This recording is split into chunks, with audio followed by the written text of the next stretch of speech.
Trouble in Paradise. We finally got episodes back. I'm excited. I really liked these, so I'm intrigued and excited to see how they look this season. Trouble in Paradise. Ash has regained old memories that draw her to an important piece of her past.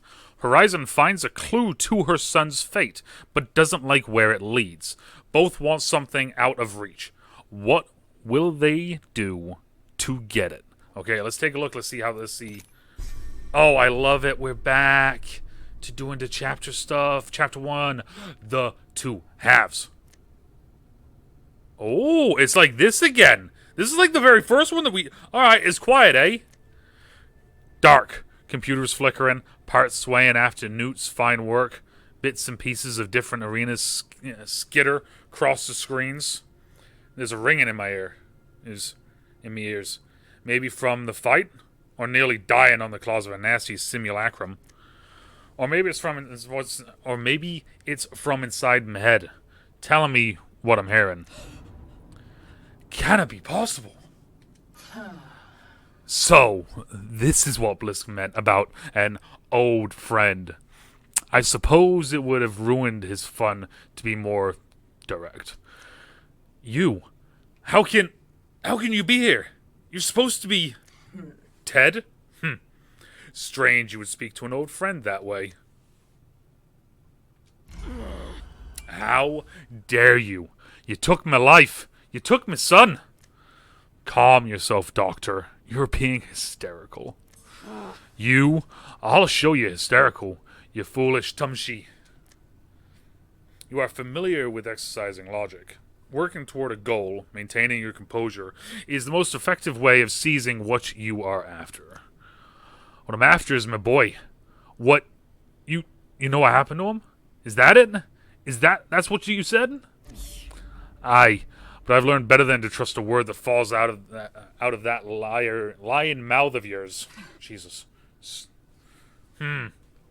She will be distressed to hear that, I'm sure. What? What are you on about? You truly didn't notice.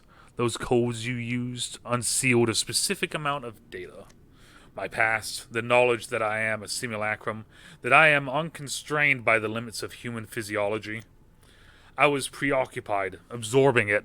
The other one was trying to rise to the surface and speak with you briefly. I would have expected you to discern her by her sniveling voice. Wait. What are you? You're away with the fairies. I can see how you might find this situation overwhelming. I will put it simply. Dr. Ashley Reid was a weakling. She allowed herself to be destroyed by those who should have fallen to her. Her missteps led to her demise. Fuck, sorry guys. I was a small piece of her then, but I have grown. I've become more than she could have ever hoped to be. The other one is what's left on Reed's many weaknesses, but she is immaterial. She already subdued. Soon, she will decay into nothing. Does that answer your questions? Oh, aye.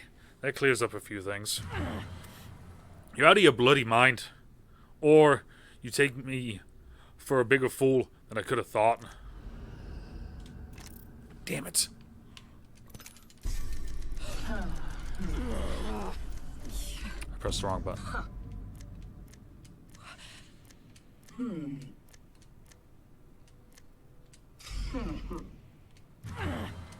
Here we go. Your faith is unimportant to me. You may believe my explanation if it satisfies you. Satisfies me? You took everything. My home is gone forever. My son grew up without a mother because of you. You think anything you say will satisfy me? You were always overly sentimental for a scientist, but I assure you, it was nothing. It was not personal. What? Dr. Reid had no vendetta against you. I had no vendetta against you. You were merely one obstacle among many, a casualty of the mission. That's cold. Like Newton? Was he an obstacle? You and the other one. You were both so captivated by him. Curious. I found him quite dull. Though I suppose it makes sense for you. He was made in your image. You were there? The day of the explosion? You would have seen him. You really do know something, don't you? Do I? I was under the impression that you didn't trust me. I've had enough of your sick games to last 10 lifetimes. Tell me what happened to my boy. You are in no position to make demands of me. Now, I'll be taking my leave. I expect you to find the exit on your own. You think? You can take everything from me and then walk away?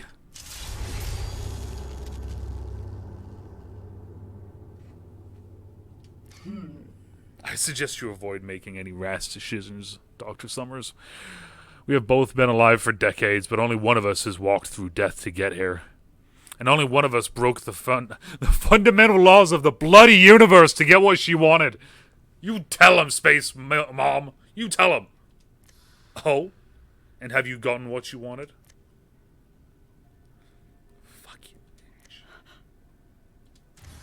You're a monster. And it ain't because you're a machine.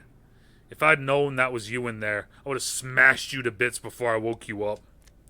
And yet, here we are. It seems you can't help but be useful. I expect our friend Lillian would have been impressed with your ingenuity.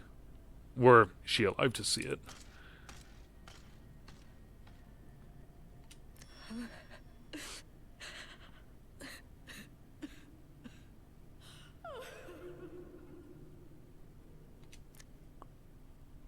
Next, the one who walked away. Holy shit, that was...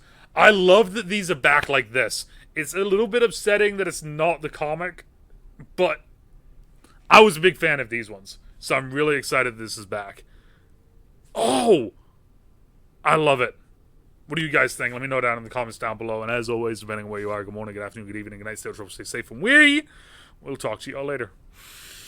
Bye! George, it's okay. It's okay. Space Mom is okay. She wasn't crying. Just tell him she wasn't crying. She wasn't crying. It's okay. It's okay, George. It's okay. We're gonna find a boy.